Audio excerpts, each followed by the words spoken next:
थांनो हागोन भिडिअखौ ओमफ्राय बेनो गेट अफ इन्डिया ओमफ्राय गिबियावनो नोंथांमोननो गासैखौबो आंनि इउटुब चेनेलाव बरायनाय थाबाय। दिनै आं मोनसे गोदान भिडिअ लाना फैबावबाय। आं दिनै मुम्बाइनि CSTआव बेरायनो फैदों। बेखायनो नोंथांमोननो माखासे भिडिअ क्लिप देखायनो सानदों। नोंथांमोना नायनो इन्टारेस्टब्ला नायलां। गोदानब्लाथाय साबस्क्राइब आरो लाइक खालामबानो जाबाय। जायगाखौ मोजां नांदोंना बेरायनो बिराद मोजांथारलै आरो फैबावनो गोसो जादों माथो। ब्लग लाभिया गोबावथार जाबायमोन लोगोफोर। ओमफ्राय नै दायो जोङो CSTनिफ्राय गेट अफ इन्डियासिम थांगोन। ओमफ्राय दा गारिनिफ्राय ओंखारनानै जोङो थाबायनो थांसै आरो नोंथांमोना नायलांबाय थादो। भिडिअजों लोगोसे नायफालांबाय थादो। आं जेसे हायो एसेनो मोजां दिन्थिलांबाय थागोन। आरो आंजों लोगोआव सानै लोगो फैफादों बेरायनो, नायलांबाय थादो।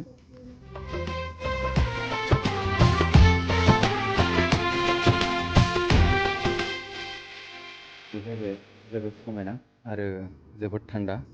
बेवहाय नोंथांमोना लकेल ट्रेनजों फैयोबाथाय CSTआव ओंखारनानै बे राइट साइडखिजा फैबानो बे फिसाहै दं बे पार्कआ। बे फिसा पार्कआव नोंथांमोना हाबनो गोसोबाथाय बेवहाय हाबफैनो हागोन आरो जेबो लानो गोनांथि गैया। बेवहाय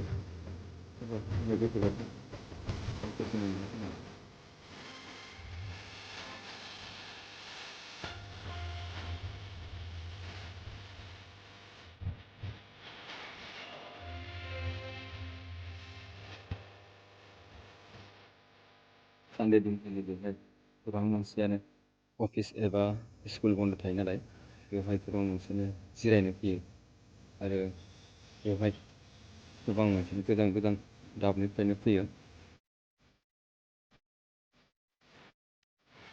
ओइ नोंथां, माबोरै मोनदों बेरायनानै?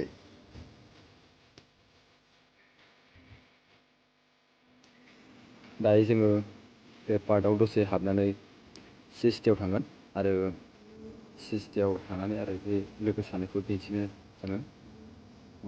सानदों। गोबां गोबावबो जाबायमोन आङो ब्लग लाभिया।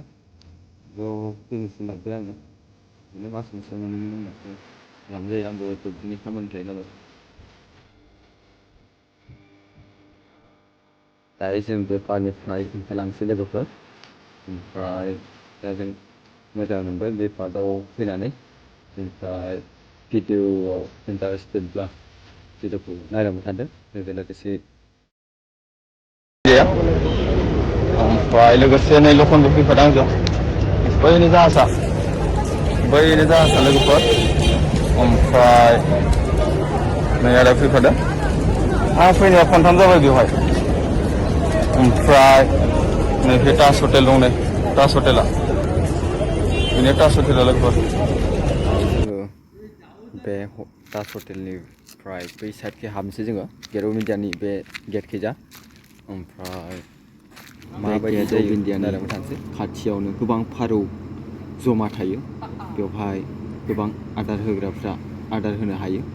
सोरबाफोर अननानै बिदिनो जानाय मुवा फारौनि थाखाय माइ एबा माइरंफोर गारनानै हरो। गोबां मानसियानो गोजान गोजान गुबुन गुबुन हादोरनिफ्रायबो बेवहाय फैनाय। बे गेटखैजा हाबहैनोसै लोगोफोर। ओमफ्राय नै आदायाबो बेस्रा गोलोमलाय लांबाय सान्दुंजों। ओमफ्राय दा जोङो भितोराव थांसै। नै आरो लखन बिथांबो फैफादों आंजों। ओमफ्राय सिङालागि हाबहैनोसै।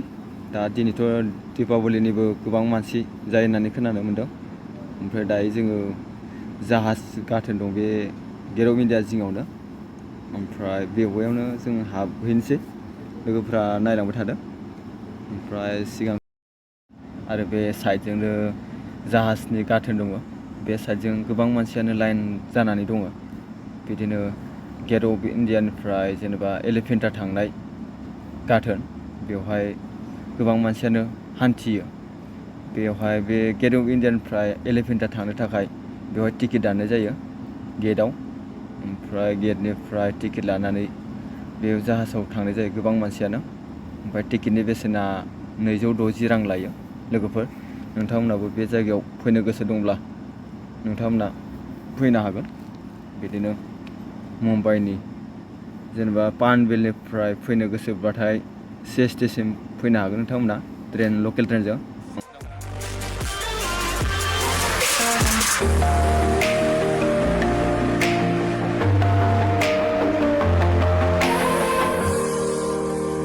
मेंबाय लोगोफोर ओमफ्राय बिदिनो बेराय गोबां मेंबाय ओमफ्राय भिडिअखौ आं बारा गोलाव खालामासै लोगोफोर बेखिनियावनो भिडिअखौ दोनथ'बाय ओमफ्राय बिदिनो नेक्स्ट भिडिअआव लोगो मोनफिनगोन लोगोफोर।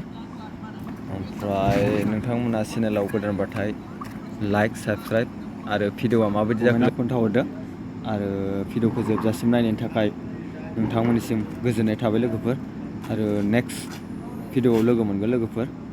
Thank you.